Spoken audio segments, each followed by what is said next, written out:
नमस्कार, आगाज टाइम्स देख रहे हैं आप। मैं हूं आपके साथ पलक शर्मा। वक्त हो गया उत्तर प्रदेश उत्तराखंड की बड़ी खबरों का, तो आइए रुक करते हैं इन प्रमुख खबरों की ओर, जहां पहली खबर हरिद्वार से है। कुंभ से पहले हरिद्वार की फिजा गर्मा गई है और मां गंगा की पवित्रता और सनातन परंपरा को लेकर गंगा सभा ने साफ साफ लकीर खींच दी है। श्री गंगा सभा के अध्यक्ष नितिन गौतम ने दो टूक कहा कि कुंभ क्षेत्र और हर की पौड़ी में किसी भी गैर हिंदू का प्रवेश स्वीकार नहीं होगा, फिर चाहे वहां किसी भी विभाग, संस्थान या मीडिया से जुड़ा क्यों ना हो। नितिन गौतम ने कहा कि हर की पौड़ी कोई पर्यटन स्थल नहीं बल्कि करोड़ों सनातनियों की आस्था का केंद्र है। और 1916 के म्युनिसिपल बायलॉज का हवाला देते हुए उन्होंने कहा कि ये पूरी सख्ती से लागू किया जाना चाहिए। उन्होंने आरोप लगाया कि कुछ लोग भेष बदल कर और साथ ही घाटों तक पहुंच रहे हैं और माहौल बिगाड़ने की कोशिश कर रहे हैं। गंगा सभा ने मांग की है कि घाटों पर साफ शब्दों में गैर हिंदू प्रवेश निषेध के बोर्ड लगाए जाएं, प्रशासन चौकन्ना रहे और प्रतिबंधित क्षेत्र में गैर कानूनी कर्मचारियों पर पत्रकार की तैनाती न की जाए।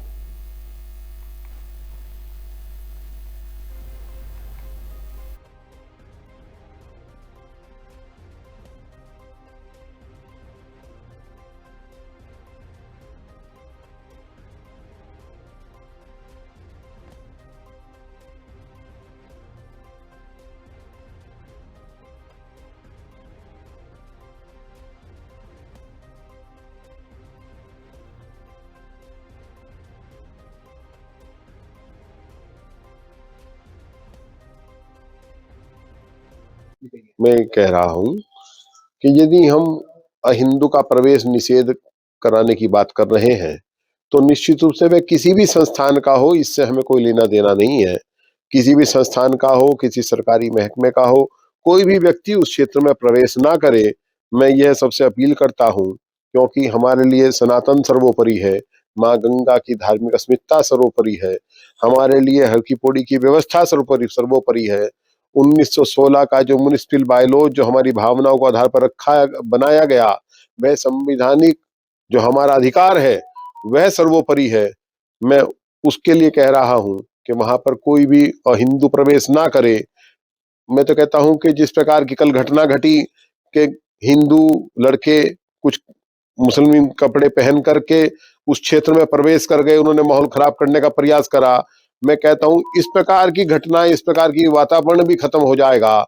वहां पर अहिंदू प्रवेश निषेध के बोर्ड लगे, वहां की व्यवस्थाएं बने, वहां पर कानून सजग हो, हमारी प्रशासन तंत्र सजग हो और उस क्षेत्र की पवित्रता शुचिता बनाए रखें।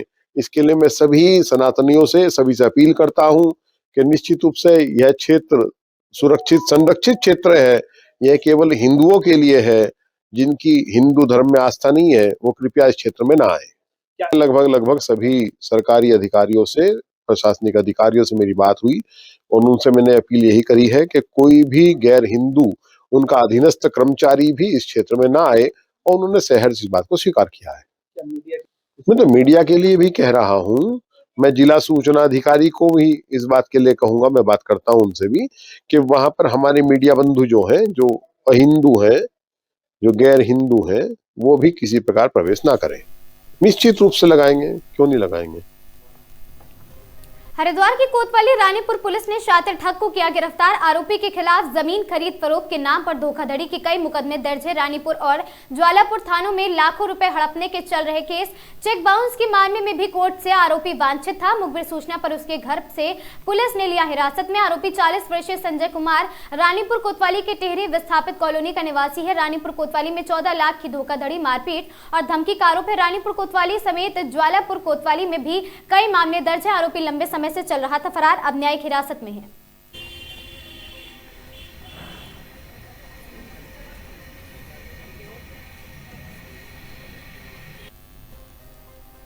खबर रुड़की से है, जहां एक ओर सरकार बेटी बचाओ बेटी पढ़ाओ का नारा बुलंद कर रही है, तो वहीं रुड़की में एक गर्भवती महिला इंसाफ के लिए दर दर भटकने को मजबूर है। अपने गर्भ में पल रहे बच्चे को बचाने और अपने हक की लड़ाई लड़ने के लिए पीड़ित महिला आज अपने परिजनों के साथ प्रेस क्लब पहुंची, जहां उसने पत्रकार वार्ता कर पुलिस और सिस्टम पर गंभीर आरोप लगाए हैं। पीड़ित महिला साक्षी का कहना है कि उसके ससुराल वालों ने दहेज की मांग को लेकर उसके साथ बेरहमी से मारपीट की और गर्भवती और साथ ही उससे गर्भपात कराने की पूरी कोशिश की। हालांकि हालांकि समय रहते उसके मायके पक्ष के लोगों ने पहुंचकर उसकी जान और गर्भ में पल रहे बच्चे दोनों को बचा लिया है, लेकिन इसका खामियाजा उसके परिजनों को भुगतना पड़ा है। और साथ ही पीड़िता का आरोप है कि ससुरालिया ने उसके परिजनों के साथ भी मारपीट की है और जान से मारने की धमकी दी है। मामले की शिकायत थाने से लेकर उच्च अधिकारियों तक की गई है। पुलिस ने मेडिकल तो कराया, लेकिन आज तक मुकदमा दर्ज नहीं हुआ है।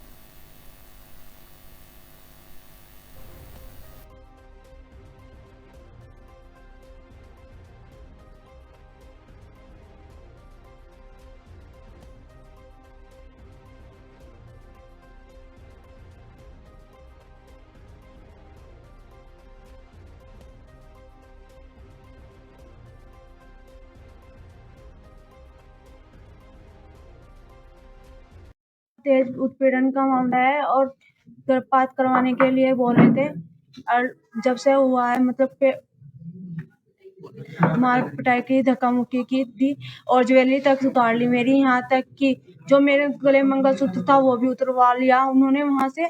और फिर बाद में यहाँ तक कि ना तो मेरे साथ कोई बोल रहा था ढंग से, ना कुछ, चुपचाप अपना बात करते रहते थे। और फोन पे भी ये बोल रहे थे किसी को कि इसके भाइयों को मरवा दे। अभी 1 साल भी नहीं हुआ, अगले मंथ 1 साल होगा। 20 फरवरी 2025 में शादी हुई थी। यहाँ जब से बच्चा है, जब से ज्यादा ही वो परेशान करे। 1 तारीख से तो कुछ ज्यादा ही परेशान कर रखा है। और मेरा भाई आ गया था तो मैंने उसे बता दिया। तो अगर ये समझाने के लिए 10 तारीख में 2 बजे आए थे और 6 बजे फिर उनका ही वेट कर रहे थे, कॉलेज गए हुए थे। तो उनका वेट करते करते तो उनका दामाद आया। आते ही उसने एकदम से इन पे मार पिटाई कर दी, यहाँ तक कि जानलेवा हमला करने की कोशिश की। क्या चाहते हैं? मैं अपने लिए इंसाफ चाहती हूँ और चाहती हूँ कि मतलब ऐसा ना हो कि ये बेटी बचाओ बेटी पढ़ाओ का नारा किस लिए दिया जाता है जब एक बेटी को बचा नहीं सकते। एक अंकिता भंडारी को तो मार दिया और दूसरी को तैयार कर रहे हैं मारने के लिए। इस नन्ही सी जान के लिए ही मैं इतना इंसाफ चाहती हूँ जो इस दुनिया में आने से पहले ही इसे मिटाने की कोशिश की जा रही है। यहाँ तक कि मेरा मुकदमा भी दर्ज नहीं किया जा रहा और बीजेपी नेता इस चीज के लिए जोर दे रहे हैं। वहाँ पे कुछ भी मेरी मदद नहीं हो पा रही। क्या मैं किसी की बेटी नहीं? या हिंदू समाज के कहने के लिए है कि मैं हिंदू की लड़की नहीं हूँ, इसलिए। मैं गांव धनौरी से हूँ और मेरी बहन की शादी हमने नंद विहार गली नंबर 2 में की थी, जो धीर सिंह सैनी जी के यहाँ पे। तो मेरी बहन को वहाँ पे शादी करने के बाद वो परेशान करने लगे। थोड़ा परेशान करते करते इतना हुआ कि दहेज की मांग करने लगे। इसने घर पे बताया, हमने जितना भी हुआ उनको दहेज के लिए पॉसिबल किया। दूसरी बार ये हुआ कि ये प्रेग्नेंट होगी तो इसको बोला कि यानी कि अगर जो अपने मामा जी को प्रेशर डालो कि वो डॉक्टर है और वह पता करेगी, जब अल्ट्रासाउंड कराया कि इसमें जांच कराएगी यानी कि लड़का है लड़की है। अगर इसमें फिर उसकी सफाई कराने के लिए बोल दिया उन्होंने, सफाई करा देंगे अगर जो लड़की हुई तो बहन ने हमें बताया कि ऐसे ऐसे बोल रहे वो। तो हमने उनसे रिक्वेस्ट की, हाथ जोड़े। फिर 5 मंथ पे दोबारा अल्ट्रासाउंड गए, फिर दोबारा इसे डिमांड करने लगे गर्भपात कराने के लिए। तो इसने फिर हमें बोला, तो हम समझाने के लिए गए। बीच में मामा जी भी गए, उन्होंने पैर सार तक के हाथ सार तक के पकड़े। अब वहां पे 2 बजे पहुंचे हम। 2 बजे के बाद 5 बजे तक वहां पे बैठे रहे, आराम से बातचीत हुई। लास्ट में आकर उनके दामाद ने हमारे साथ मार पिटाई कर दी, संदीप सैनी ने। मार पिटाई के बाद हम थाने गए, थाने में कोई कार्रवाई नहीं हो रही। और अवनीश शर्मा जो मंडल अध्यक्ष हैं बीजेपी के, सूर्यकांत सैनी जी और श्यामवीर सैनी जी, और संघ के कार्यकर्ता हैं धीर सिंह सैनी जी, सभी मिलकर इसमें प्रेशर बना रहे हैं। हमारा मुकदमा भी लिखने नहीं दे रहे। एसएसपी देहात के पास भी हम पहुंचे। बहन बहुत ज्यादा पीड़ित है, यहाँ तक कि हमने, जब हमें कोई रास्ता नहीं मिला, इधर उधर भी हमने बात देख लिया, तो हमने फिर हमें सोनू कश्यप जी मिले, उनसे बात की। तो हम लास्ट में आके भीम आर्मी के पास पहुंचे हैं, जिसमें महक सिंह जी जाके मिलेंगे लास्ट में। 16 तारीख को मुख्यमंत्री जी आ रहे हैं डेवी में। हम मुख्यमंत्री जी के पास भी बैठेंगे अपनी बहन को लेके, क्योंकि एक नन्ही जान इसके गर्भ में पल रही है, उसके बारे में कौन ध्यान देगा। दूसरा है कि अंकिता भंडारी तो मर चुकी है, साक्षी सैनी जिंदी है। इसको बचाने के लिए यानी कि आगे आए, जो भी हो सकता है। भीम आर्मी हमारा समर्थन करे और हमारे सैनी समाज, क्या यह हिंदू लड़की नहीं है? क्या यह सैनी समाज की जो घरेलू हिंसा होती है, जो लड़कियों पे उत्पीड़न करवाया जा रहा है, भाजपा के नेता समर्थन करते हैं, वो समर्थन ना करें। एक तो कहते हैं कि बेटी बचाओ बेटी पढ़ाओ, ये बेटी बचाओ बेटी पढ़ाओ का नारा मत दो अगर जो बेटी को आप नहीं बचा सकते। अंकिता भंडारी मर चुकी है, साक्षी सैनी को बचाओ अगर जो बचा। खबर ऋषिकेश से है, जहां हर साल की तरह इस साल भी बॉडी बिल्डिंग एसोसिएशन मुनि किरेती वर्ष 2025-2026 की चैंपियनशिप करने जा रही 21 जनवरी को 14 बीघा के चौहान वेंडिंग पॉइंट में यह प्रतियोगिता होगी, जिसमें आसपास के इलाकों से प्रभावित प्रतिभागी हिस्सा लेने के लिए पहुंचेंगे। प्रतियोगिता में मिस्टर उत्तराखंड और मिस्टर टिहरी और मिस्टर मुनि किरेती का चयन किया जाएगा और साथ ही प्रतियोगिता का शुभारंभ मुख्य अतिथि कैबिनेट मंत्री सुबोध उनियाल, विशिष्ट अतिथि मेयर शंभू पासवान, नगर पंचायत अध्यक्ष विनीत बिष्ट, पूर्व राज्य मंत्री संदीप गुप्ता और भाजपा के जिला अध्यक्ष महामंत्री प्रतीक कालिया करेंगे। और इस संबंध में बॉडी बिल्डिंग एसोसिएशन के अध्यक्ष आशीष श्रीवास्तव ने अपनी टीम के साथ प्रेस कॉन्फ्रेंस कर महत्वपूर्ण जानकारी दी। उन्होंने बताया कि मिस्टर उत्तराखंड, मिस्टर टिहरी और मिस्टर मुनि किरेती का खिताब जीतने वाले प्रतिभागियों को नगद पुरस्कार और प्रशस्ति पत्र देकर सम्मानित किया जाएगा। यह सम्मान मुख्य अतिथि कैबिनेट मंत्री सुबोध उनियाल और साथ ही अपने हाथों से उन्हें देंगे। उन्होंने बताया कि इस प्रकार की प्रतियोगिता कराने का मकसद युवाओं में खेल के प्रति रुझान को बढ़ाना है, जिससे वह नशे की ओर आकर्षित न होकर खेलों के प्रति अपना ध्यान आकर्षित करे और खेल प्रतियोगिताओं में शहर, राज्य और देश का नाम रोशन करे।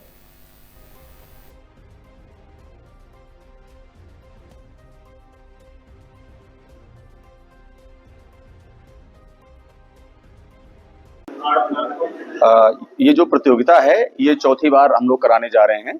2023 में हमने शुरू किया था आर्म रेसलिंग और बॉडी बिल्डिंग मिस्टर मुनिरित के साथ, लेकिन इस बार जो प्रतियोगिता है मिस्टर मुनिरिति, मिस्टर टिहरी, मिस्टर उत्तराखंड और मिस उत्तराखंड के साथ हम लोग ये प्रतियोगिता करा रहे हैं। इसमें जो है मिस्टर मुनिरिति ऋषिकेश को जोड़ा गया है और ये क्लासिक होगी ऋषिकेश और मुनिरिति के लिए।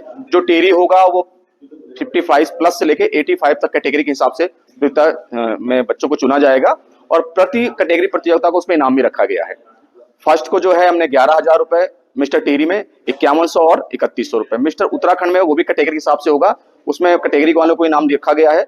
और जो इसमें फर्स्ट है उत्तराखंड में 21,000, 11,000 और 5100 रुपए है। मिस उत्तराखंड का 5100, 3100 और 2100 रुपए है। और बट ये जो कार्यक्रम हमारा स्टार्ट होगा 12 साढ़े 12 बजे से एंट्री शुरू हो जाएगी और 3 बजे हमारा कार्यक्रम स्टार्ट होगा। रात्रि तक कार्यक्रम 10 से 11 बजे तक चलने की उम्मीद है। 20 जनवरी को है 3 बजे से कार्यक्रम स्टार्ट हो जाएगा चौहान वेडिंग पॉइंट ढालवाला मुनिरिति में। इसमें विशेष ये है कि ये हमने अभी तक जो हमने कराया है मिस्टर मुनिरिति कराया है, इस बार मिस्टर टिहरी, मिस उत्तराखंड और मिस्टर उत्तराखंड करा रहे हैं। ये हमारे लिए बहुत बड़ी बात होगी।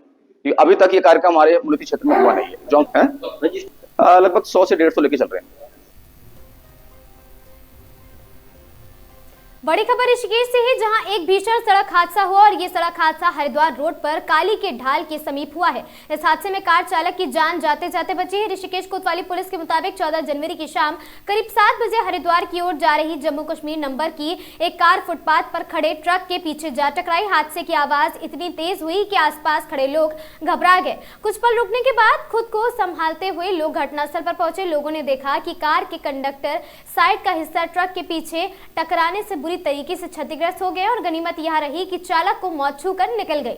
लोगों ने चालक को कार से बाहर निकाला। ये घटना के बाद ड्राइवर ट्रक को मौके से लेकर निकल गया। सूचना मिलते ही पुलिस भी मौके पर पहुंची और घटना के बारे में लोगों से जानकारी हासिल की है। और साथ ही आईडीपीएल चौकी प्रभारी विनय शर्मा ने बताया कि चालक बहुत घबराया हुआ है, फिलहाल अपना नाम पता भी नहीं बता रहा है। उसके मोबाइल से मिले कॉन्टैक्ट नंबर के आधार पर परिजनों से संपर्क किया गया है। घटना क्यों और कैसे हुई पुलिस इसकी जांच करे। बता दें कि इस घटना ने 16 दिसंबर की रात मनसा देवी रेलवे फाटक के पास हुई इसी प्रकार के सड़क हादसे की यादें ताजा कर दी है, जिसमें तेज रफ्तार के कहर की वजह से कार सवार युवक 4 लोगों ने अपनी जान गंवा दी थी।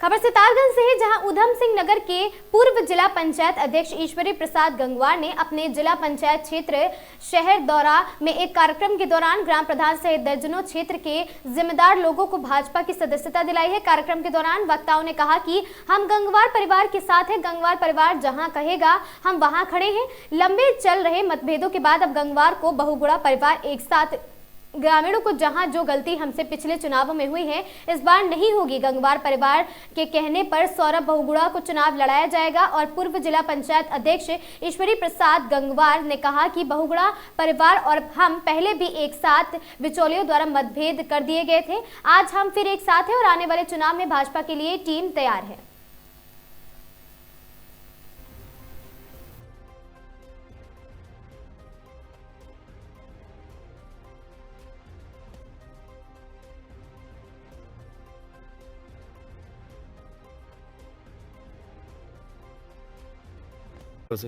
ऐसा है, सैदोरा गांव मेरा एक तरफ से कहते हैं गोद लिया हुआ, गोद लिया नहीं, मेरा ये बिल्कुल परिवार का गांव है। अपना घर मानता हूँ, बड़ा से ज़्यादा मानता हूँ। और रही जिताने के बाद सौरभ जी के लिए जो उन्होंने वादा किया है, इनने मन से वादा किया है, मन से बीजेपी के साथ जुड़े हैं और अपने मर्जी से बीजेपी में सब लोग आए हैं। और रही सौरभ बहुगुणा जी को जिताने की बात, सौरभ बहुगुणा जी को लगातार हमारे बड़े भाई विजय बहुगुणा जी जब मुख्यमंत्री थे तब भी आपको मालूम है मेरे फार्म हाउस से चुनाव शुरू किया, लगातार पूरे चुनाव वहीं रहे, चुनाव जिता के भेजा। उसके बाद सौरभ जी चुनाव लड़े, पूरा चुनाव जिता के भेजा, फिर लड़े, भले वो हम कांग्रेस में थे, बीजेपी में थे, लेकिन फिर भी हमने उनको चुनाव जितवा के भेजा। बीच में किन्हीं कारणों से थोड़ी मोड़ी आपस में परिवार में ही हो जाती है, थोड़ा मोड़ा मामला बिखराव आ गया तो थोड़ा लोगों को लगा बहुत दूर हो गए, दूर तो कम हुए थे लेकिन बिचौलियों ने और ज़्यादा दूर कर दिया, धक्का मार मार के कह के ये चाहिए इधर की उधर, इधर की उधर करके बहुत ज़्यादा दूरियां बढ़ा दी। आप ऊपर वाले की दुआ से, ऊपर वाले के आशीर्वाद से, ख्वाजा साहब के आशीर्वाद से हमारा पूरा परिवार एक है, हम एक हैं और ये वादा करते हैं सैदोरा ही नहीं, जितनी विधानसभा क्षेत्र है सौरभ बहुगुणा जी की, अपने शहर को देखें, शक्ति फार्म को देखें, ग्रामीण क्षेत्र यहाँ से लेके और सितारगंज की जितनी जिला पंचायत सदस्य सीटें, इधर की सारी सीटें सौरभ बहुगुणा जी को हम पूरी टीम, उनके पूरे सहयोगी, पूरे पार्टी के आदमी, चाहे हिंदू हों, चाहे मुसलमान हों, चाहे सिख भाई हों, चाहे बंगाली भाई हों, चाहे थारू भाई हों, चाहे पर्वतीय भाई हों, सब लोग हर गांव से, हर बूथ से अधिक से अधिक वोटों में जिता के भेजेंगे। भाजपा को पढ़ना ऐसा मुस्लिम वोट भाजपा को नहीं, मुख्यमंत्री हमारे मंत्री जी कहते हैं अंकल जी आपको मुसलमान वोट मिलता है, मुझे कभी नहीं मिलता, बीजेपी में आप भी हो, बीजेपी में भी हूँ। मैंने कहा मैं मुसलमानों के सुख दुख में, प्यार में परिवार का अंग हूँ, परिवार का बनकर रहता हूँ, हर गम में खड़ा होता हूँ, हर खुशी में खड़ा होता हूँ, इसलिए मेरा परिवार, इसलिए मुझे पूरा भरोसा है कि जो मुसलमान क्षेत्र है अधिक से अधिक वोट में माननीय हमारे जो मंत्री, कैबिनेट मंत्री सौरभ बहुगुणा जी, उनको मैं दिलवाऊंगा। 25 वर्षों से रिश्ते रहे हैं जो बहुत ही मजबूत और ऐसे कि आप सोच भी नहीं सकते, हर सुख दुख के साथ ही रहे गंगवार परिवार सैदोरा के लिए। और इन्होंने जो पिछले 20 सालों से यहाँ करा तो सारे लोग इन पे विश्वास करके एकदम एकजुट रहते हैं इनके नाम पे। और मुझे उम्मीद है जब साहब साथ में हैं तो सौरभ बहुगुणा जी यहाँ से जीत के ही जाएंगे, इस क्षेत्र से बहुत बड़ी मार्जिन के साथ ही जीत के जाएंगे। और ऐसा मेरा विश्वास है कि इस गांव ने पहले भी 2 बार बीजेपी को ज़बरदस्त तरीके से वोट दिए, चाहे वो माननीय मुख्यमंत्री श्री विजय बहुगुणा जी हों या सौरभ बहुगुणा जी। लेकिन तीसरा के जब सौरभ बहुगुणा जी चुनाव लड़े तब थोड़ा सा यहाँ त्रुटि हुई उसके कारण, लेकिन इस बार 100% तो लगभग ये सैदोरा पंचायत तो जीत के ही जा रहे हैं, ये गारंटी है। क्या नाम है आपका? मेरा उस्मान नाम है, मैं ग्राम प्रधान सैदोरा हूँ। मैं ये कहना चाहता हूँ कि हमारा पूरा गांव, पूरी ग्राम पंचायत माननीय अध्यक्ष जी के साथ में है और इनका जो आशीर्वाद है वो हमारे पूरे भाइयों के साथ में है। और हम सब लोग पूरी ग्राम पंचायत सैदोरा, ग्राम प्रधान उस्मान खां, ये सारे लोग हमारे एक साथ हैं और उन्होंने हमें पिछले 20-25 सालों से नहीं छोड़ा है और हम इनके साथ रहेंगे और साथ हैं। और इन्हीं के कहने से ही हम बहुगुणा जी से हम जुड़ रहे हैं और ये हमारे लिए आदर्श है। धन्यवाद। कैबिनेट मंत्री सौरभ बहुगुणा जी और पूर्व जिला पंचायत गंगवार जी जो ईश्वरी प्रसाद गंगवार जी हैं, वो एक साथ आ गए हैं। तो जहाँ पे हमारे गंगवार जी जाएंगे पूरा गांव जो है गंगवार जी का है, एक परिवार का नाता है इस गांव से।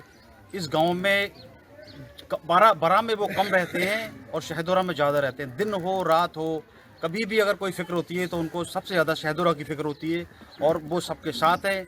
और एक हमारी बहुत बड़ी टीम जो प्रधान जी की टीम है, ये पूरी टीम, एक ग्राम सभा शहदोरा की पूरी टीम जो है ये भाजपा के लिए काम कर रही है, लगातार लगी पड़ी है। और हम ये चाह रहे हैं कि जो अभी जिला पंचायत सदस्य के जो चुनाव में हुआ था, ना कि 2027 में।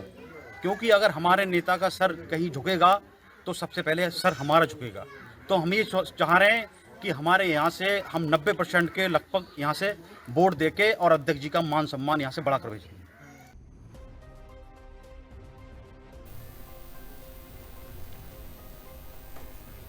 खबर रामनगर से ही, जहां इस वक्त एक सनसनीखेज खबर सामने आई है, जहां गुरुवार की सुबह एक युवक की अज्ञात लोगों ने बेरहमी से पत्थर से कुचलकर हत्या कर दी है। इस निर्मम हत्या के बाद पूरे इलाके में दहशत का माहौल है। वहीं मृतक के परिजनों का रो रो कर बुरा हाल है।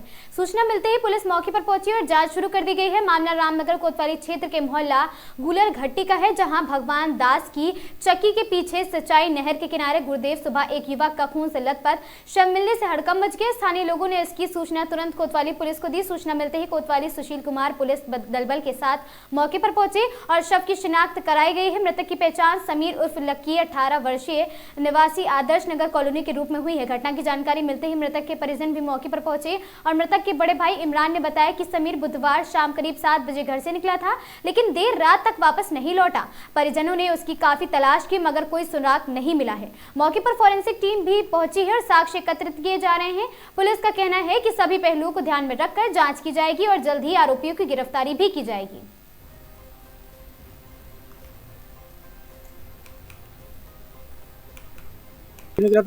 नहीं, कल शाम 7 बजे से घर से निकला हुआ है।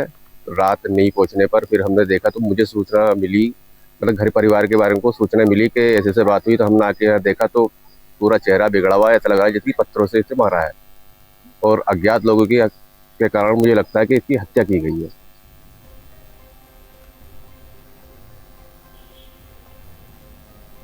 खबर सिद्धार्थनगर से है, जहां शॉर्ट सर्किट से धू धूकर जला ट्रक, बड़ा हादसा टला। बिहार से मोरांग लाद कर बासी आ रहे थे ट्रक। आपको बता दें कि अचानक आग की चपेट में आ गई। बताया जा रहा है कि शॉर्ट सर्किट के कारण ट्रक में भीषण आग लग गई है। आग लगते ही चालक ने सूझबूझ दिखाते हुए ट्रक से कूदकर अपनी जान बचाई है।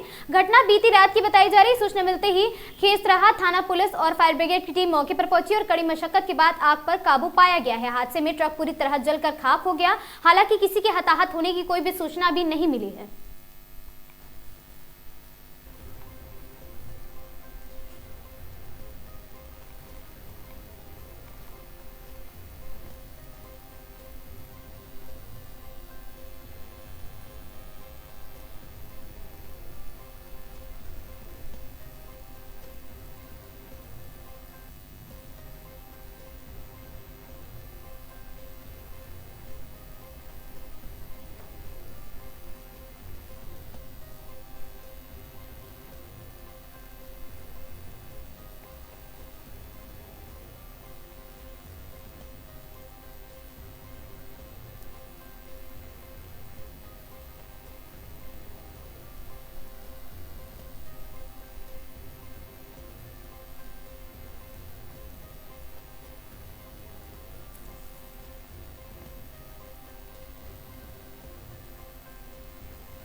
जनपद सीतापुर के रामपुर कला थाना क्षेत्र में पेड़ को लेकर हुए विवाद ने उग्र रूप ले लिया। देखते ही देखते दोनों पक्षों के बीच लाठी डंडों से जमकर मारपीट हो गई। एक पक्ष के 3 महिलाओं सहित लगभग 8 लोग घायल भी बताए जा रहे हैं। आपको बता दें कि घटना की सूचना मिलते ही पुलिस मौके पर पहुंची है और हालात को काबू में किया है। घायलों को इलाज के लिए नजदीकी स्वास्थ्य केंद्र भेजा गया, जहाँ कुछ की हालत गंभीर बताई जा रही और साथ ही पुलिस का कहना है दोनों पक्षों की तहरीर के आधार पर मामले की जाँच की जा रही है।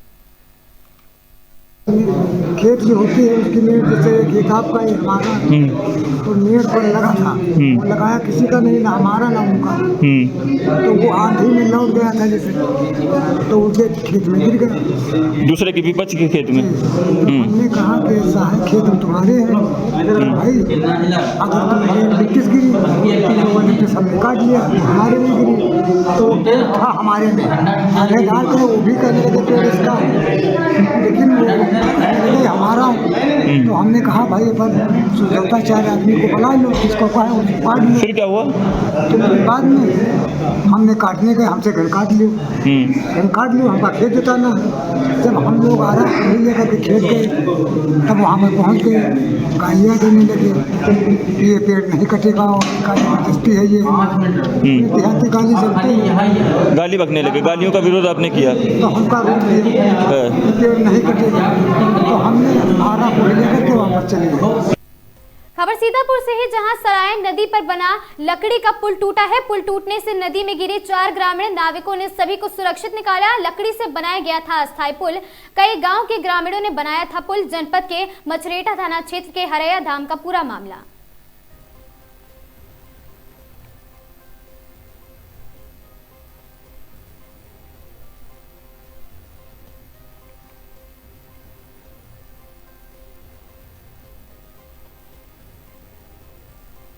मकर संक्रांति के शाही स्नान से पहले बिलग्राम राजघाट पर मॉक ड्रिल। 112 कॉल पर 5 मिनट में पहुंची फायर सर्विस व पीआरवी। बिलग्राम राजघाट पर मकर संक्रांति के शाही स्नान को लेकर प्रशासन पूरी तरह अलर्ट नजर आ रहा है। इसी क्रम में आज राजघाट पर मॉक ड्रिल का सफल आयोजन किया गया, जिसमें आपात परिस्थितियों से निपटने के लिए वहां पर सुरक्षा व्यवस्था की गई और राहत व्यवस्थाओं की हकीकत को परखा गया। मॉक ड्रिल के दौरान फायर सर्विस और पुलिस पीआरवी की रिस्पॉन्स टाइमिंग को चेक किया गया। डायल 112 पर सूचना दिए जाने के मात्र 5 मिनट के भीतर फायर सर्विस और पीआरवी टीम मौके पर पहुंच गई, जिससे प्रशासन ने बेहद संतोषजनक बताया। इस मॉक ड्रिल की खुद मौके पर मौजूद रहकर निगरानी बिलग्राम एसडीएम एन राम और साथी सीओ रवि प्रकाश सिंह ने की है। एसडीएम एन राम ने बताया, मकर संक्रांति के शाही स्नान को देखते हुए श्रद्धालुओं की सुरक्षा हमारी सर्वोच्च प्राथमिकता है तथा मॉक ड्रिल के दौरान सभी वर्गों की सभी विभागों की त्वरित प्रक्रिया कार्रवाई बेहद सराहनीय रही है। किसी भी आपात स्थिति से निपटने के लिए प्रशासन पूरी तरह से मुस्तैद है। शाही स्नान के दौरान सुरक्षा व्यवस्था चाक चौबंद है और किसी भी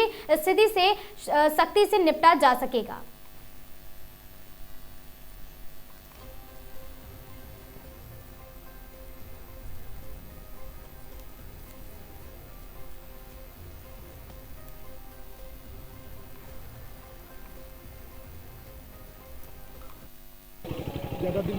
हम बिलग्राम राजघाट पर हैं, जहां आज बिलग्राम सीओ रवि प्रकाश सिंह द्वारा और बिलग्राम उप जिलाधिकारी द्वारा यहाँ मौजूद थे, जो एक मॉक ड्रिल का ऑपरेशन किया गया, जिसमें टेस्टिंग दी गई थी, जिसमें सब जो है उसके बारे में बताएंगे। हमारे साथ मौजूद हैं।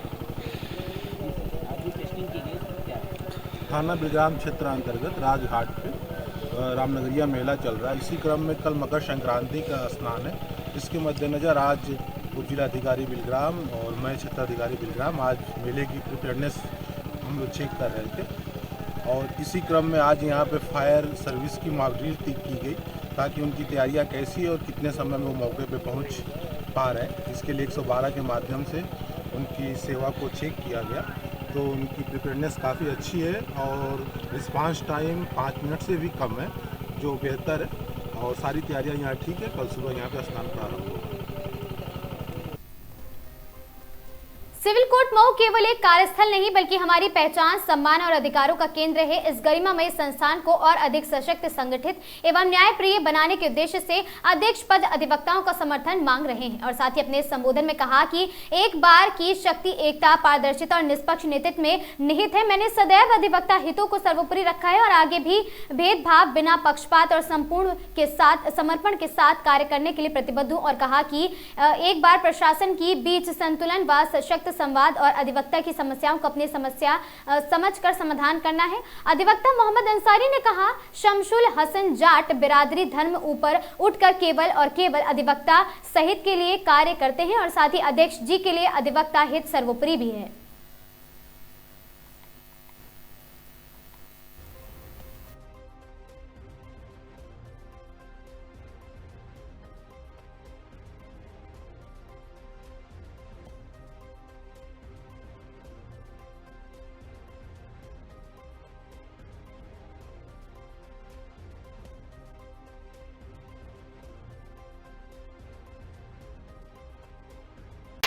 जी परिचय बताएं अध्यक्ष जी। मेरा नाम शमशुल हसन, मैं सिविल कोर्ट में वकालत करता हूँ और civil court central bar association का पूर्व अध्यक्ष हूँ। इस वक्त क्या माहौल चल रहा है चुनाव को लेकर? चुनाव चल रहा है जिसमें मैं प्रत्याशी हूँ। जी, जनता ने मुझे 4 बार अध्यक्ष बनाया है। यहाँ के अधिवक्ताओं ने, जनता तो नहीं करता था, सब पढ़े लिखे लोग हैं, जनता के रूप में तो नहीं कुछ कर पाऊंगा, लेकिन जो बुद्धिजीवी वर्ग के लोग हैं 4 बार मुझे अध्यक्ष बनाया है और 4 बार मैंने लोगों के साथ काम किया है और जो छोटा काम मेरा है करने के लिए फिर खड़ा हो रहा हूँ। अधिवक्ताओं का मेरे ऊपर विश्वास है, मेरा उनके ऊपर विश्वास है। मैं अधिवक्ताओं के हित के लिए जितना भी हो सकता है सारा कार्य करूँगा। अधिवक्ता के अधिकार और न्याय के लिए क्या प्रस्ताव रहेंगे जीतने के बाद? अधिवक्ता का अधिकार और न्याय, अधिकार तो न्यायालय में अधिवक्ता का है कि जो किसी वकील को जाके रिप्रेजेंट करे, और न्यायालय का मतलब यह है कि न्यायालय निर्णय देगी, और अधिवक्ता तैयारी करके जाता है, पक्ष रखता है, न्यायालय निर्णय देती है, यही होता है। काफी दिनों से मांग की जा रही है अधिवक्ता प्रोटेक्शन एक्ट की।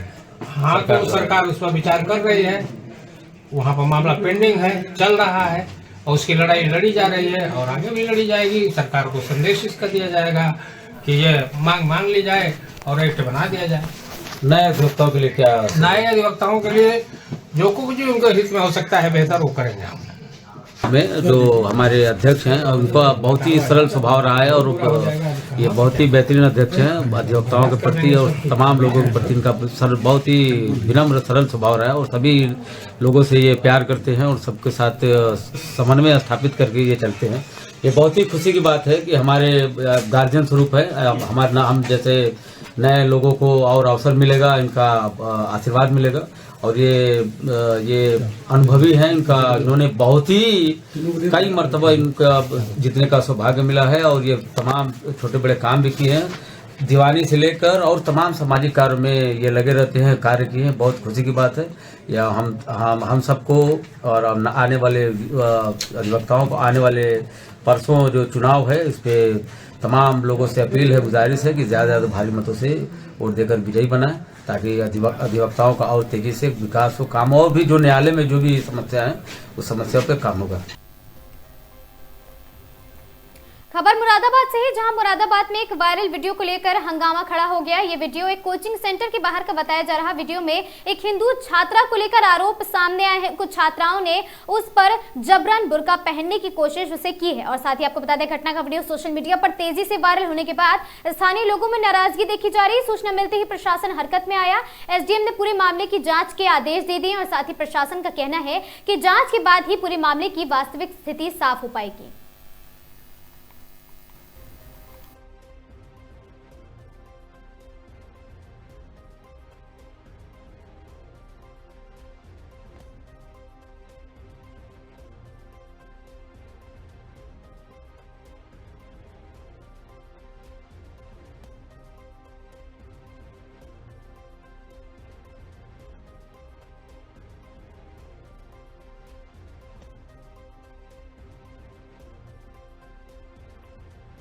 नाम से कोचिंग सेंटर है आपका? जी, मेरा नाम नागेंद्र है, और एम्स इंस्टीट्यूट बिलारी ये एक एकेडमिक सेंटर कोचिंग सेंटर है जो बच्चों को 9 to 12 और 12 से बीएससी फाइनल ईयर तक पढ़ाया जाता है, जिसमें कि इसमें कुछ मेन सब्जेक्ट हैं साइंस स्ट्रीम के, जैसे कि फिजिक्स है, केमिस्ट्री है, बायोलॉजी है। इन सब्जेक्टों का यहाँ पर कोचिंग का संचालन किया जाता है, और बहुत ही अच्छे ढंग से किया जाता है। बच्चों की भी देखभाल की जाती है। ऐसा नहीं है कि यहाँ पर कोई हुड़दंगबाजी की जा रही हो या अनाल कुछ भी कोई मतलब आता है बच्चे बदतमीज करे, ऐसा कुछ नहीं होता। देखिए, ये साहू कुंज कॉलोनी है। हाँ, यस। यहाँ के लोगों ने एक शिकायत एसडीएम स्तर से दी है कि जो कोचिंग सेंटर हैं बड़ी संख्या में यहाँ पर है, यहाँ जो स्टूडेंट आते हैं, बाहर से ही आते हैं संभवतः, उनसे कॉलोनी का माहौल ख़राब हो रहा है। आप मर्यादित व्यवहार यहाँ हाँ, एक चीज़ और भी है सर, यहाँ कोचिंग सेंटर तो खैर एक नहीं है, क्योंकि कोचिंग का हब है, पूरा बिलारी हब है, लेकिन कुछ एक चुनिंदा स्थान है, जैसे ओम विहार कॉलोनी है, साहू कुंज है। यहाँ पर कुछ टीचर्स ने क्या कर रखा है कि अपना एक रजिस्ट्रेशन ले लिया, और किसी का रजिस्ट्रेशन भी नहीं है, और कुछ लोगों का रजिस्ट्रेशन है भी, तो वो एक जैसे हमारा है उद्यम से रजिस्ट्रेशन करा रखा है, तो हमारे पास रजिस्ट्रेशन है, हम उनके तहत जो संचालन करते हैं। तो बच्चे पढ़ने आते हैं और पढ़ के चले भी आते हैं। कुछ बच्चे क्या आते हैं दूसरे सेंटरों के अदर कॉलोनियों में घूमते रहते हैं, गाड़ियाँ लेकर घूमते रहते हैं, कभी तेज गति से जाते हैं, कभी उल्टी सीधी बातें करते हुए जाते हैं। लेकिन टीचर क्या करेगा? टीचर तो अपने बच्चों का एक समाधान कर सकता है ना, दूसरे बच्चों का समाधान नहीं कर सकता।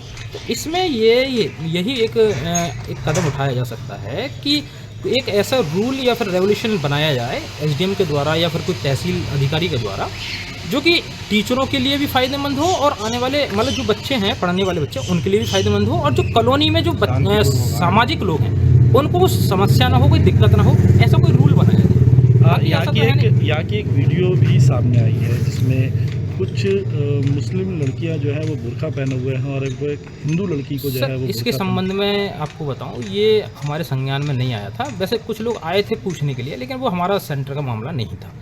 हालांकि अगर होता या कोई बात तो वो उनको जानकारी पूरी दी जाती। अच्छा, किसी और सेंटर का मामला, कहीं और का मामला था, वो हमें संज्ञान में है। तो इसी कॉलोनी का ना? हाँ, शायद मैंने सुना कि साहू कुंज का ही है। अब हमने आज सुबह भी पता चला कि साहब एसएसएस कोचिंग सेंटर बंद है, तो आप भी बंद कर दीजिए। तो हमने भी सोचा पता नहीं क्या बात होगी, तो हमें तो कुछ नया सा लगा, तो हमने कोचिंग सेंटर जो है। जिस तरीके की वीडियो सामने आई है, क्या उस वीडियो को आप सही मानते हैं या क्या सोचते हैं ऐसी वीडियो? सर वैसे तो ये सब चीज़ गलत है, ये सब चीज़ गलत है, ये ऐसा होना भी नहीं चाहिए। मेरे हिसाब तो ये है, मेरा मानना यही है कि जो गलत चीज़ें हैं उसका तो बहिष्कार होना ही होना चाहिए, क्योंकि जो सच है उसको दिखाया जाए। अब बच्चे आते हैं, क्या करते हैं, क्या कपड़ा पहनते हैं, क्या नहीं, पहली बात तो जातिवाद या फिर अन्य धर्म से जोड़कर ना देखा जाए। मेरा मानना तो यह है कि शिक्षा हम शिक्षा स्तर से बाहर की बात कर रहे हैं ना, जो कोचिंग में पढ़ने आ रहा है उसके बाद में बाहर इस तरीके की घटनाएं हो रही है कि मुस्लिम जो है वो बुर्का पहना रही हैं। मैं एक चीज़ यही तो बता रहा हूँ कि जैसे बच्चे आते हैं, क्या करते हैं, कुछ घरों से बुरखे पहन के आते हैं कोचिंग सेंटर। अब कोचिंग सेंटर पढ़ने के बाद क्या होता है, बच्चे को गर्मी लगती है, कोई और अन्य समस्या होती है, तो वो बुरखे अपने रास्ते में निकाल लेती हैं। अब ये हम पूछते नहीं है कि कौन मुस्लिम है कौन हिंदू है, क्योंकि यहाँ तो कपड़े कोई पहन सकता है, कपड़ों से पहचान थोड़ी ना की जाती है। भाई अब मान ली हाँ ये चीज़ है कि बुरखा पहन लिया तो वो मुस्लिम हो गया, लेकिन अब हो सकता है कि कल कोई हिंदू बुरखा पहन के आ जाए या फिर कोई मुस्लिम जो है सूट सलवार में आ जाए, कैसे पहचान करेंगे? ये भी एक समस्या है। भैया आप आओ जरा। सर, बिलारी के साहू कुंज कॉलोनी का एक प्रकरण सामने आया है। कुछ लोगों ने आपके यहाँ शिकायत भी करी है, एक वीडियो भी सामने आया है। कुछ मुस्लिम लड़कियां जो है वो एक हिंदू युवती को बुर्का पहना रही हैं। क्या पूरे प्रकरण में अब तक आपके संज्ञान में आया, क्या इसमें जांच करी जा रही है? कल साहू कुंज कॉलोनी के कुछ निवासी तहसील कार्यालय पर मेरे आए थे और उनके द्वारा यह शिकायत की गई कि साहू कुंज कॉलोनी में एक कोचिंग संचालित है। कोचिंग में पढ़ रहे विद्यार्थियों के आचरण के संबंध में उन्होंने शिकायतें की। इससे कॉलोनी के निवासियों को जो असुविधा हो रही उस संबंध में उन्होंने शिकायत की। जैसे कि उनके द्वारा बताया गया कि कुछ बच्चे ट्रिपलिंग करते हैं, बच्चों में आपस में विवाद होते हैं और इस तरह के अन्य घटनाओं का भी जिक्र किया। जिस वीडियो की बात आप कर रहे हैं वो मैं उसकी पुष्टि अभी नहीं करता। इस प्रकरण की जांच के लिए मैंने क्षेत्राधिकारी बिलारी तथा SHO बिलारी साहब को कहा है। जांच के बाद हम कार्रवाई करेंगे और यह सुनिश्चित करेंगे कि कॉलोनी और जो कोचिंग का संचालन है वो कॉलोनी के निवासियों के सुख सुविधा का भी ध्यान रखा जाए और किसी प्रकार की जिस तरह की शिकायतें हैं उनका भी समाधान हो, निराकरण हो। उन्होंने मांग की है कॉलोनी के निवासियों ने कि जब कोचिंग का संचालन हो तो वहाँ पुलिस की गश्त रखी जाए। मैंने SHO साहब को ये कहा है कि इसके संबंध में भी कार्रवाई करेंगे। तो सर, जो वीडियो बताई जा रही है जिसको आप भी कह रहे हैं कि जांच के लिए कही गई है, तो क्या इस वीडियो के संबंध में कॉलोनी के लोगों ने जो बातें सामने आ रही है कि लगातार इस तरीके की बातें होती हैं, 20 दिसंबर की वीडियो दिखाई गई है, तो क्या इसके संबंध में भी कुछ एक्स्ट्रा जांच? जो कॉलोनी के निवासियों ने जो मुझे ज्ञापन दिया उसमें किसी वीडियो का जिक्र नहीं किया और मेरे पास वो वीडियो है भी नहीं जिसकी आप बात कर रहे हैं, तो इस संबंध में मैं कुछ आपको नहीं बता पाऊँगा। क्षेत्राधिकारी बिलारी को इसके संबंध में मैंने कहा है कि एक बार जांच करें डिटेल से और जो भी जांच में निकल जाएगा उसके अनुसार कार्रवाई की जाएगी। लखीमपुर खीरी के उत्तर निघासन वन रेंज के भिंडोरी गांव में इस वक्त मातम पसर गया जब बाघों के हमले से एक महिला की जान चली गई। घटना के बाद वन विभाग की टीम मौके पर पहुंची और हालात का जायजा लिया है। DFO कीर्ति चौधरी ने पीड़ित परिवार से मुलाकात की और उन्हें तत्काल 10,000 रुपए की आर्थिक सहायता प्रदान की है। इस दौरान DFO ने परिवार को भरोसा दिलाया कि बाघ को जल्द ही पकड़ लिया जाएगा। इसके बाद DFO ने घटनास्थल पर पहुंची और जहां वन विभाग द्वारा लगाए गए बाघ पकड़ने के पिंजरे का निरीक्षण किया है। ग्रामीणों का कहना है कि बाघ की दहशत इतनी ज्यादा है कि लोग खेतों में काम करने तक नहीं जा पा रहे हैं। गांव में भय का माहौल बना हुआ है और लोग सहमे हुए हैं। ग्रामीणों ने वन विभाग से मांग की है कि बाघ को जल्द से जल्द पकड़ लिया जाए। वन विभाग की टीम फिलहाल मौके पर तैनात है और बाघ की गतिविधियों पर नजर रखी जा रही है।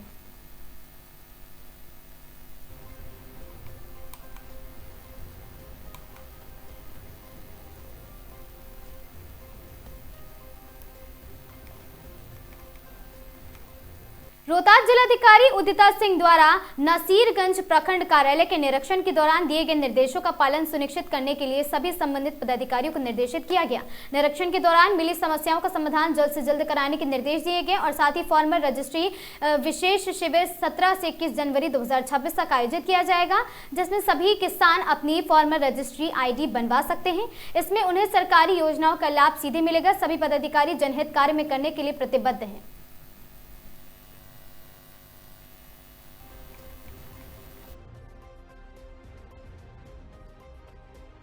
नासिरगंज प्रखंड पर की गई। आज नासिरगंज में हम लोगों ने यहाँ के जो भी सम्मानित जनप्रतिनिधि हैं नगर एवं पंचायती राज के सभी से वार्तालाप किया। उसके बाद फिर जन सुनवाई भी की है यहाँ पर और काफ़ी अच्छा फीडबैक हम लोग को जनप्रतिनिधियों से प्राप्त हुआ है। उस पर जो है हम लोग कार्य करेंगे जो फीडबैक प्राप्त हुआ है। और यहाँ का एक प्रमुख समस्या ये है कि अधिप्राप्ति यहाँ पर काफ़ी जो जिला एवरेज है जो 40 से 50% है उससे थोड़ा कम अधिप्राप्ति यहाँ हुआ है। तो यहाँ पे पैक्स अध्यक्ष भी मौजूद थे और उन लोगों के द्वारा भी कुछ समस्या बताई गई है, उसका भी निराकरण किया जाएगा ताकि यहाँ पर किसानों का धान अधिक से अधिक मात्रा में क्रय किया जा सके और ससमय क्रय किया जा सके, डिले ना हो। उनको पेमेंट भी 48 घंटे में करना है। साथ ही जो ये है कि हम लोग के द्वारा जो छोटे किसान हैं जिनको कि कम धान बेचना, उनको प्रायोरिटी है, उनको प्राथमिकता देकर उनसे धान क्रय करने का निर्देश दिया गया है। और इसके साथ ही जो शिकायत प्राप्त हुई उसमें एक सोलर स्ट्रीट लाइट का बहुत बड़ा शिकायत प्राप्त हुई जिस पे कि हम लोग जांच करके अगले तक कार्रवाई करेंगे। भागलपुर कृषि विभाग द्वारा किसानों को विभिन्न सरकारी योजनाओं का लाभ सुगमता से उपलब्ध कराने के उद्देश्य से जगदीशपुर प्रखंड अंतर्गत बिजौनी पंचायत में एटीज ग्रेफे और साथी परियोजना के तहत इस फार्मर रजिस्ट्री शिविर का आयोजन किया गया। इस शिविर का मुख्य उद्देश्य किसानों को डिजिटल पंजीकरण कर एक समग्र डाटाबेस तैयार करना है, जिससे उन्हें केंद्र एवं राज्य सरकार की योजनाओं का लाभ सीधे तौर पर पारदर्शी तरीके से मिल सके। जगदीशपुर प्रखंड के एग्रीकल्चर कोऑर्डिनेटर SK तिवारी ने जानकारी देते हुए बताया कि शिविर में किसानों का फार्मर रजिस्ट्री के अंतर्गत पंजीकरण किया जा रहा है। इस पंजीकरण के बाद किसानों को भविष्य में प्रधानमंत्री किसान सम्मान निधि योजना, फसल बीमा योजना, विभिन्न प्रकार के कृषि अनुदान, बीज वितरण, कृषि यंत्रों पर अनुदान सहित अन्य योजनाओं का लाभ प्राप्त कराने में किसी प्रकार की कठिनाई नहीं होगी। और साथ ही उन्होंने बताया कि फार्मर रजिस्ट्री के माध्यम से प्रत्येक किसान को एक डिजिटल रिकॉर्ड तैयार किया जाएगा, जिससे योजनाओं के क्रियान्वयन में पारदर्शिता आएगी और वास्तविक पात्र किसानों तक ही लाभ पहुंचेगा। ये पहल किसानों के हित में एक महत्वपूर्ण कदम है, जिससे बिचौलियों की भूमिका समाप्त होगी और समय पर सहायता भी सुनिश्चित हो सकेगी। उल्लेखनीय है कि ये शिविर जिला कृषि पदाधिकारी और भागलपुर के निर्देशन में आयोजित किया जा रहा है। बड़ी संख्या में किसानों की भागीदारी से उम्मीद की जा रही है कि फार्मर रजिस्ट्री शिविर किसानों के जीवन में सकारात्मक बदलाव लाने में सहायक सिद्ध होगा।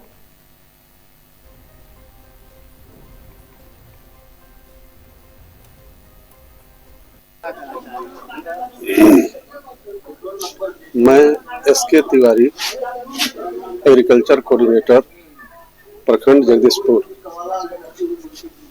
मैं आप लोगों का फार्मर रजिस्ट्री शिविर में हार्दिक स्वागत करते हैं। ये कैंप का जो आयोजन किया जा रहा है, हमारे वैसे किसान भाई जो प्रधानमंत्री किसान सम्मान निधि योजना के लाभुक हैं, उनके लिए विशेष रूप से है। साथ ही रैयत किसान जिनके नाम से जमाबंदी रसीद है, उनके लिए भी किया जा रहा है। इसमें हमारे जो भी किसान भाई प्रधानमंत्री किसान निधि योजना का फायदा ले रहे हैं, उन लोगों को हम लोग बुला करके फार्मर ID तैयार करवाते हैं। इसमें किसान को अपना आधार कार्ड, अपना मोबाइल एवं अपना जमाबंदी रसीद अपने नाम से है तो ठीक है, अन्यथा या उनका पैतृक रसीद भी है तो उससे हम लोग कर रहे हैं। इसमें हमारे कृषि विभाग के तरफ से किसान का आधार कार्ड से eKYC किया जाता है। इसके बाद राजस्व कर्मचारी के लॉगिन से यदि रैयत का जमाबंदी रसीद अपने नाम से है तो eKYC करके फार्मर रजिस्ट्री ID यानी FRID तैयार किया जाता है। ये ID बनने के बाद वो किसान ऑथेंटिक फार्मर हो जाता है, जो कि इस ID के आधार पर हमारे कृषि विभाग के साथ इससे जुड़े जो भी 12-13 विभाग है, उससे जो भी योजना आती है वो फायदा लेने के हकदार हो जाते हैं।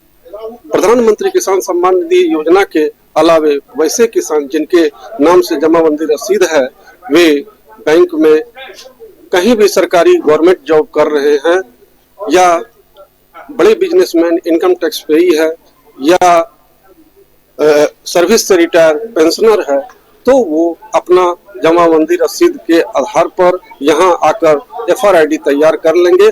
उनके लिए प्रधानमंत्री किसान सम्मान निधि योजना नहीं ले सकते हैं। बाकी जो भी हमारे विभाग से जुड़े कृषि विभाग के साथ साथ 13 विभाग है, उससे रिलेटेड योजना जो क्राइटेरिया फुलफिल करेंगे उस हिसाब से उनको मिल जाएगा। मैं SK तिवारी, दूसरी इस शिविर का टारगेट है कि जो भी हमारे किसान भाई योजना का फायदा लेने जा रहे हैं, ID बनने के बाद ये पेपर जो भी जमीन रसीद आधार कार्ड वगैरह देना पड़ेगा वो नहीं देना पड़ेगा। पेपरलेस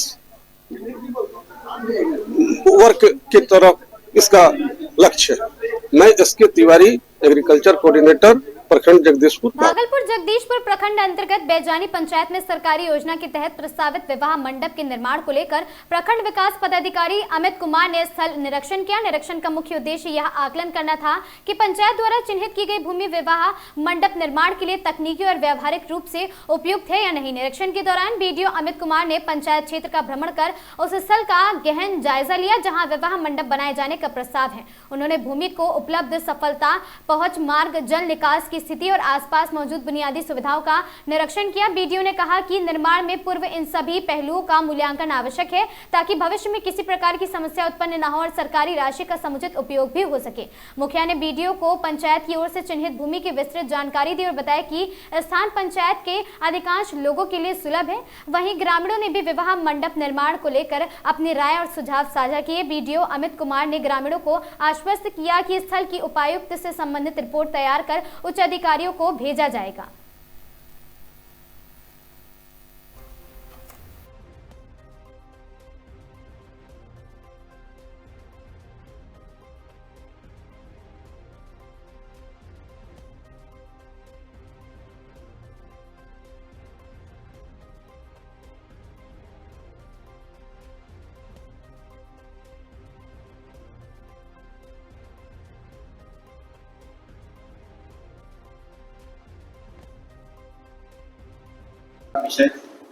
बेसिकली सर्वेक्षण नहीं था, ये एक भ्रमण था और यहाँ पर हम लोगों का विवाह मंडप योजना के तहत एक विवाह भवन बन रहा है, तो उसके जमीन को हम लोगों ने चिन्हित किया हुआ है। उसी जमीन पे संभवतः हम लोग इस बार शिलान्यास माननीय मुख्यमंत्री महोदय के माध्यम से कराने का प्रयास करेंगे।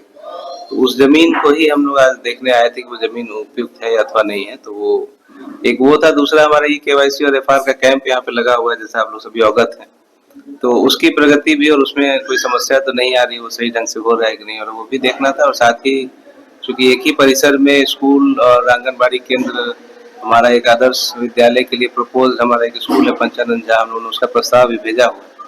तो इन सभी चीज़ों को भी इसी भ्रमण में हम लोगों ने एक बार देखने का प्रयास किया है और आगे हम लोग इसमें क्या कर सकते हैं उसके लिए भी हम लोग एक प्लानिंग कर रहे हैं। इसी के लिए यहाँ पे आ जाए।